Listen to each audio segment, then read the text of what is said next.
Good afternoon. My name is Mary Miller. I'm an occupational health nurse from Washington State. For the last 23 years, until about a month ago, I was worked at our Washington State Department of Labor and Industries, and about half of that time I've been the child labor and young worker specialist, doing research, outreach and education with employers, teachers, teens, parents, healthcare providers, anyone who will listen, and also enforcement. I've been a regulator for a long time and have feel like it's been a very interesting balance of enforcement. I don't think it's a dirty word, and call me old-fashioned, but I do think regulations are important.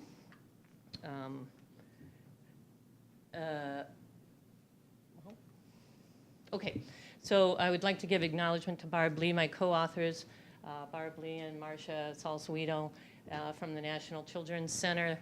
This project on developing a model policy for employed youth in agriculture was supported by a NIOSH grant, but this does not reflect the position of NIOSH, but we thank you for your money.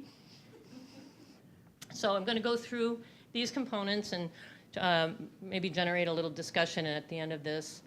The background of this process was that we lacked up-to-date regulatory framework for employed youth. Our regulations in agriculture haven't been updated since 1970, so that's 40 years out of date. And not all youth were covered or are covered by the current regulations. Also, we do have limited education and resources regarding age-appropriate work in agricultural employment settings. That's why we're all here. And there's a desire by employers to avoid further regulation and to do the right thing. The purpose of the policy was to provide general background information about the process that went into creating the policy. So we wanted to make sure people understood how this came to be. Identify the framework for describing safe work environments for employed youth. We're specifically focused on 14 to 17-year-olds, those who are really in the age range of employment, except for some limited circumstances we've already heard a little bit about. Describe some specific voluntary guidance for employers and parents. Promote dialogue about the needs of youth, employers, and the community.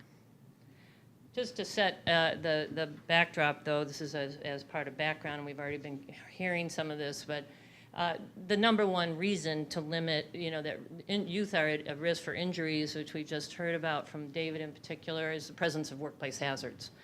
And there's a lack of, they lack training and experience, and they lack adequate supervision. And also, adolescents are a special group of individuals who deserve special protection due to their status in terms of their adolescent development. It just is what it is. You can't get here without going through there. And there are differences in their physiologic, cognitive, and even emotional parameters. And, as much as I do outreach and education and training, you cannot train away workplace hazards. They still exist, regardless of how much training you might be able to do. So the methods in developing this was actually attending the National Council of Agricultural Employers meeting in their winter meeting in 2013, and Barb Lee and I were there, and we recruited some members. This is not the position of the NCAE, but members joined us in coming up with this, joined us in this process to come up with these recommendations and guidance. So we recruited members from NCAE to join us. We had monthly conference calls and reviewing documents and drafts over the course of, maybe 6 months. Then we subsequently solicited feedback from many different organizations involved with youth and agriculture and public health and injury prevention. So the elements of the policy, and I'll go through some of these specifically, were to create some guiding principles about youth employment. Again, these are hired youth, primarily 14 to 17-year-olds, and looking at the youth development and the work environment, that intersection of youth development and work environment. And then coming up with recommended voluntary guidelines that involve training and supervision, specific and general job assignments, and work hours. And that includes how early, how late, how many. Just for your note, in case you don't realize, there are no hours of work restrictions for any child working in agriculture. There are no restrictions or protections for 16 and 17-year-olds. Some states, like Washington State, do have limits on the hours of work for all minors, and in fact extend protections to 16, 17-year-olds. So in terms of the guiding principles for youth employment, we all acknowledge that there's a great opportunity and the importance of opportunities to develop job skills balanced with other needs, other age-appropriate and age-related needs that youth may have. And some of it is also, I'll just add that my terminology here about the work ethic, I think the work ethic is really important, but what we're really talking about is career development and job skill development. Sometimes when people use the work ethic, I think, unfortunately, it means working just more, faster, harder, more. If a little work is good, then more is better. And I think most of us who talk about the work ethic are really talking about job responsibility. I'm sure you were, and some other, but I like to keep it in mind that we want to talk about healthy job situations that help promote their career and their future. We're going to look at, the policy looks at youth development in the work environment and helps us identify some of the basis for the various recommendations we have, that we didn't just pull it out of thin air. So voluntary training guidelines. Training and supervision is to make sure that there's initial and periodic training that's happening on an ongoing basis. You don't just do it once, you know, you can come back and do it multiple different times, especially when new work, new machinery, new activities are incorporated. Making sure close and direct supervision is happening on an ongoing basis. We've heard this talk, we've heard it already mentioned that supervision alone is not sufficient by any means.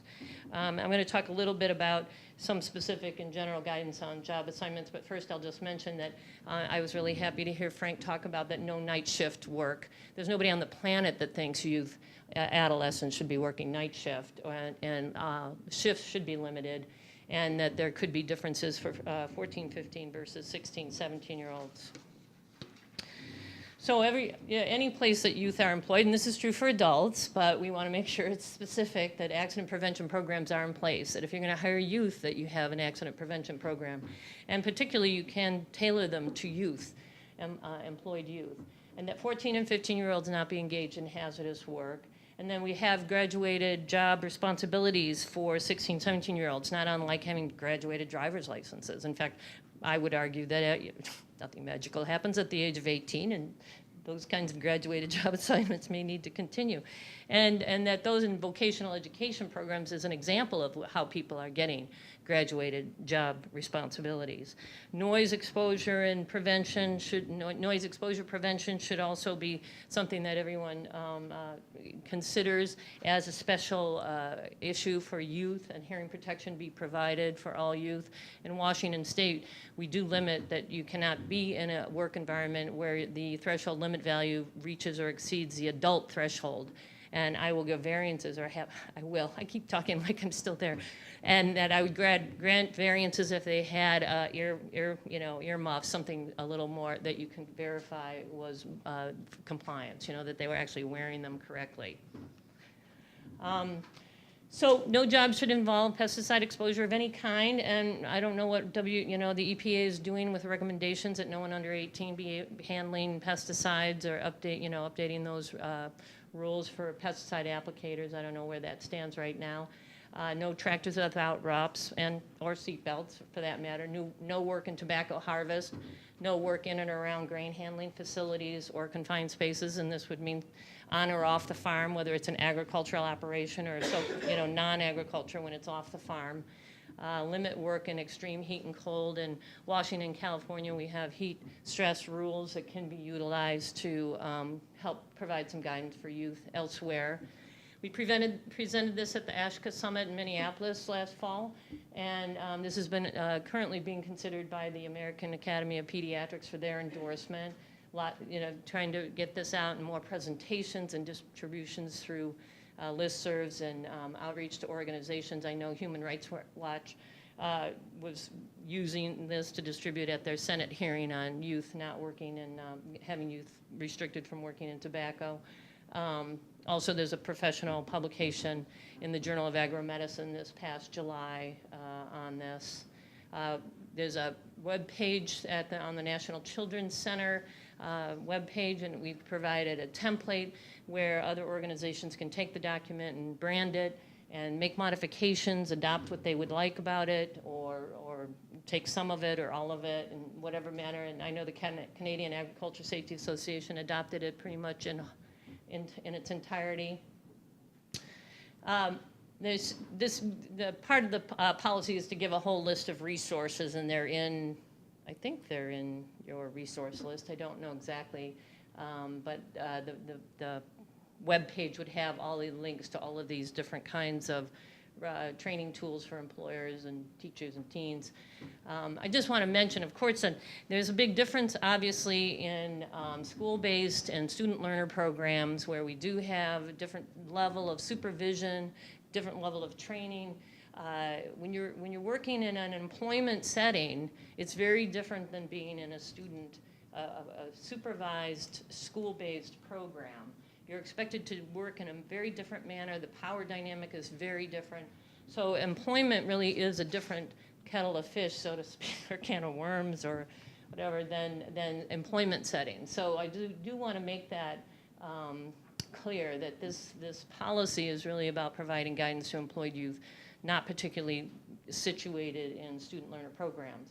And student learner programs, for any of the exemptions to exist under the child labor rules, have some very good guidance as to what actually it means to have a student learner guided experience. You have to make sure you have someone who's mentoring you, supervising you, health and safety training, and you're not performing the task as a regular employee would.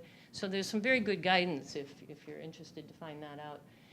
And then parent-owned farms where we don't have any restrictions or protections mandated can certainly utilize any guidance that's out there, and we encourage that maybe looking at some of this along with the NAGCAT guidelines. There's more and more of this to hopefully help parents keep their youth safe. I do want to make one editorial comment.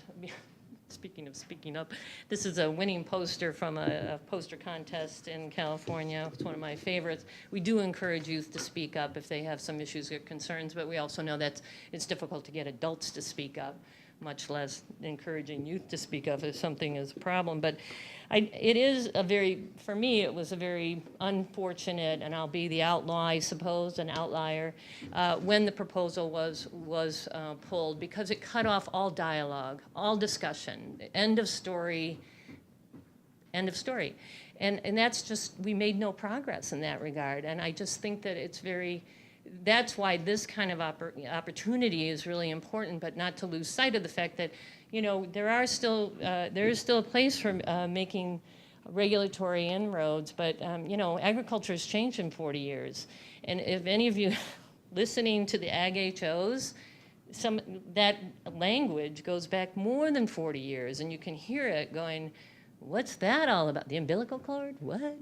So, we just are not keeping pace, and I just would like to put a plug in for the fact that we lost an opportunity to actually make some more progress in that regard, just because then there's no more conversation about it. So that's just my own personal editorial comment. But